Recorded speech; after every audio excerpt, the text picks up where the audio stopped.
Hello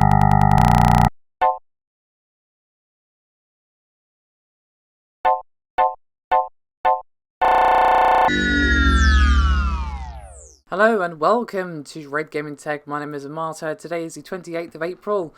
And are you ready for a rant video? Because this video is probably going to turn into one, as it's another DLC discussion regarding Batman Arkham Knight, as this has got to be right up there with Evolve, with one of the worst cases of rinsing for DLC I have seen in a while.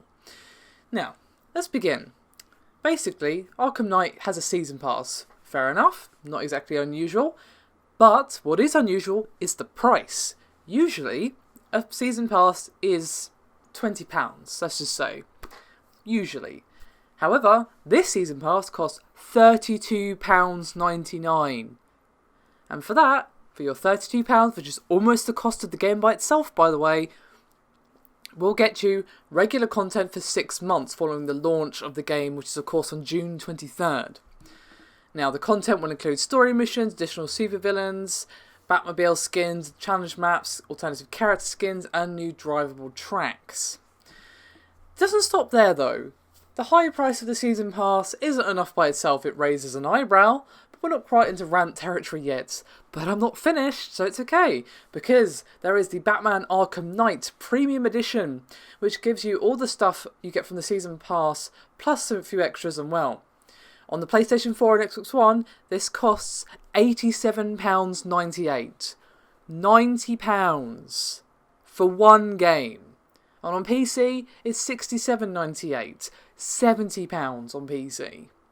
Just to give you a bit of comparison, the digital version, which of course is the more expensive version on PS4 and Xbox One, costs £54.99. And on PC, it's $34.99. So on the PC, there is literally no saving. There is no point in getting the premium edition on PC. It's basically Warner Brothers making it as easy as possible for you to pre-order. They really want you to pre-order. Now, just to kind of wrap up on the prices, I'm not done on my rant yet, don't worry, I haven't really started, is that if you want to pick it up at retail, like not digitally, the game costs £45. So just to kind of clarify how ridiculous the premium edition price actually is, and if you add the season pass on top of that, yeah. So let's go back to the pre-order thing for a minute. They really want you to pre-order, and that is shown with the pre-order bonus stuff. If you pre-order, you can play as Harley Quinn in a series of challenge maps. And don't forget that the Scarecrow Nightmare missions are PlayStation exclusive.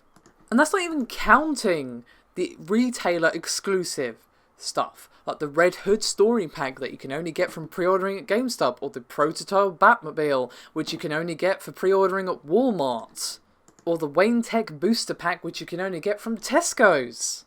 Now, you can also get the Red Hood story pack from EB, but it is a retailer exclusive, so you might want to pay attention to which retailer you actually buy it from if you want the content. What really makes me go, what? What are you thinking, Warner Brothers?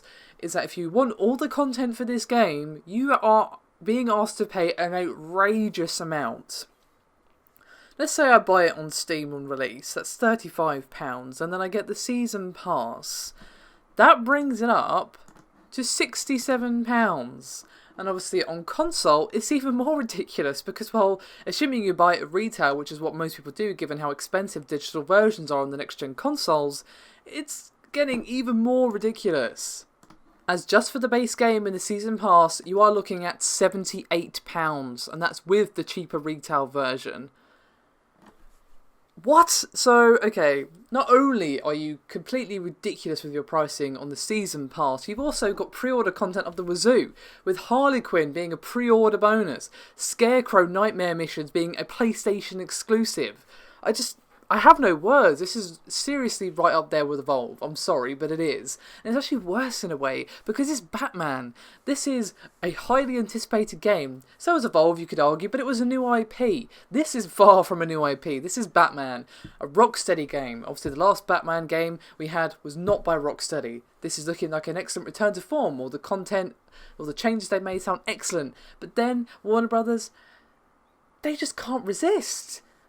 They see this amazing thing and they're like, oh, that shiny bit on the side, let's take that off and charge extra. Let's put that as a pre-order bonus. Let's take this Harley Quinn, a staple character in Batman, make her pre-order only. Oh, Scarecrow Nightmare missions, let's make that PlayStation exclusive because fuck Xbox, right?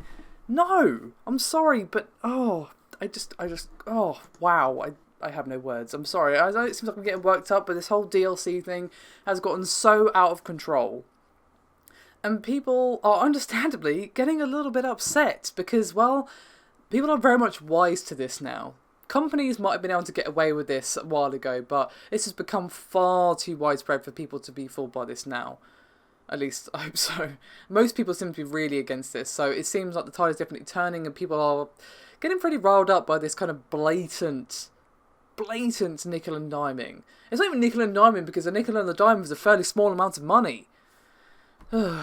Anyway, I need to go lie down. Have a cup of tea or something. I'll see you next time. Thanks for watching.